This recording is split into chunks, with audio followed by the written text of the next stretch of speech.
এতিয়া আবেলি সময় 3 বাজিছে আৰু ভাবিলোঁ আজি ভিডিঅ' এটা আপোনালোকৰ মাজলৈ আগবঢ়াওঁ। আৰু আমাৰ আগফালে বাৰাণ্ডাখনতে ফুলৰ টাব কেইটামান আছে। এয়া ফুলবোৰত কিছুমান বন গজি আছে, মই বনবোৰ চফা কৰি দিছোঁ আৰু ফুলৰ টাবখিনি মানে শুকাই আছে। মই এফালৰ পৰা পানী দিছোঁ এটা এটাকৈ ফুলৰ টাবত। মই পেলনীয়া সামগ্ৰীত কিছুমান টেমাসমূহতো মই ফুল ৰুই থৈছোঁ, দেখিবলৈ পাইছে। এই ফুলজোপা ফুলৰ টাবত কেনেকৈ ফুলি আছে চাওকচোন। ৰঙা ৰঙা ফুলৰ কি ফুল আপোনালোকে কমেণ্ট কৰি জনাবচোন। আমাৰ ঘৰত ছাগলীও পোহা হৈছে, গতিকে ছাগলীৰ পৰা সাৱধানে ৰখা হয়। ওপৰতে দুটামান সৰু সৰু টাব থৈ দিয়া হৈছে আৰু তলতো থোৱা হৈছে। অকস্মাতে কেতিয়াবা নেদেখাকৈ খাইহি, তেতিয়া মনটো বৰ বেয়া লাগে। ফুলৰ টাবকেইটাত পানী দিয়া হৈ গ'ল, আকৌ এবাৰ দেখুৱাই দিছোঁ। এতিয়া মই পিছফালে আহিলোঁ। তামোল গছ এজোপাত জালুক গছ আছে আৰু টেঙা গছতো আছে, আপোনালোকক দেখাই থাকিম। এইফালে আকৌ চাওকচোন, জেওৰাত বহি বান্দৰ ৰজা একদম পাতকে খাব লাগিছে ধুমাধুম। জালুক গছজোপা ওচৰতে মই অকণমান জুম কৰি দেখুৱাইছোঁ বান্দৰটো। জালুকটো মই এতিয়া ছিঙিছোঁ হাতেৰে, ঢুকি পোৱালৈকে ছিঙিম আৰু জালুকখিনি তলত।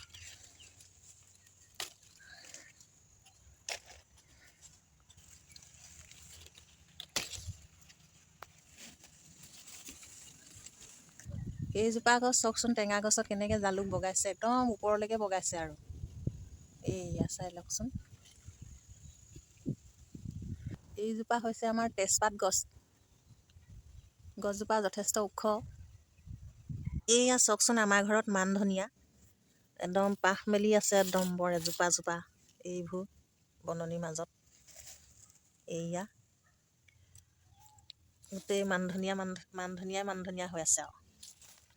এইফালে আকৌ এইখিনি পদিনা হয়, পদিনা ওখ জেগাত ভেটি কৰি দিছিলোঁ। পদিনা ধুনীয়া হৈ আছে, চাটনি খাব পৰাকৈ। এইজোপা আমাৰ বিলাহী গছ হয়, বিলাহী পিছে এটাও লগাই নাই, ফুলিছেহে, লাগিব আৰু। এইজোপা আকৌ বেঙেনা গছ, বেঙেনা ফুলিছে, লাগিবগৈ আৰু। আমলখি গছ হয়, ডাঙৰ হৈছেগৈ, লগা নাই।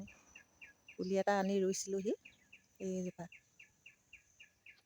বগৰী গছ, এইজোপা বগৰী গছ, বৰ বেছিকৈ লগা নাই বগৰীজোপা এইবাৰ। আমাৰ লাই শাক খেতি কৰা। লাই শাক ফুলিলেগৈ আৰু, খালোঁ আৰু বিলালোঁ।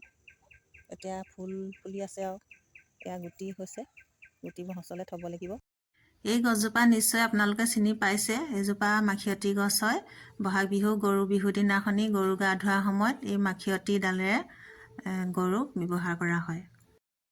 এইজোপা হৈছে মেম জলকীয়া কেইটামান লাগি আছে। এতিয়া মই ছিঙি লওঁ, গধূলি ভাত খাবলৈ বুলি জলকীয়া অকণ নহ'লে নহয়েই আৰু।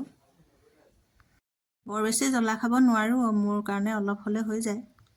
তামোল গছত পাণপুলি এটা ৰোৱা হৈছিল, ইমানটো ওখ হৈছেগৈ। আৰু এতিয়া খৰাং দিনত আমি গুৰিত পানী দি থাকোঁ মাজে সময়ে। মান ধনিয়া কেইডালমান ছিঙিলোঁ আৰু জলকীয়া দুটামান আৰু জালুক কেইথোকামানহে ছিঙিব পাৰিলোঁ। ওপৰত আছে মানে ঢুকিয়ে নাপাওঁ আৰু, জখলা লৈ পাৰিবলৈ ক'ব লাগিব মানুহজনক।